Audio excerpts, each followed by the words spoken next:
बीबी के अर्चना बीबी के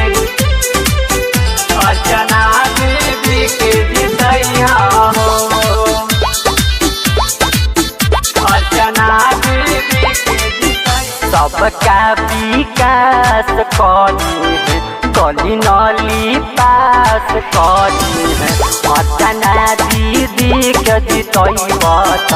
अब की कुछ खास करी है भोज भोज पुछवा पर जइहा हो सोची समझी भैया बहिनी मुहर लगैहा अर्चना दीदी के जितैहा हो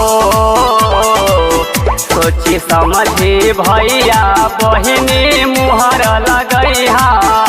अर्चना दीदी के जितैहा हो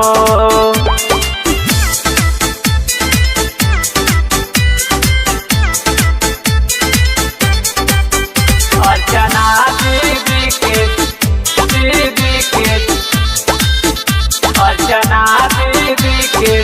म्यूजिक बाय अर्चना बीबी के जितैया हो अर्चना बीबी के जितैया।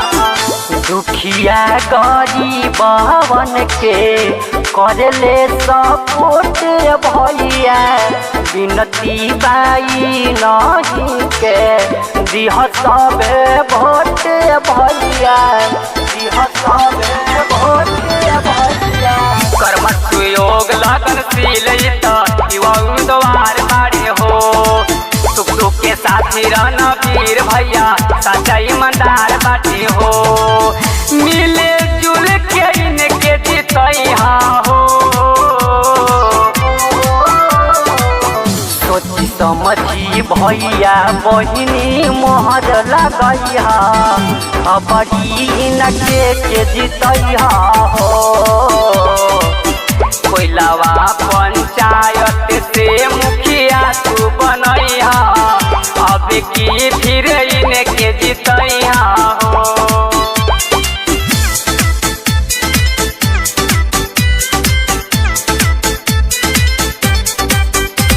अर्चना बीबी के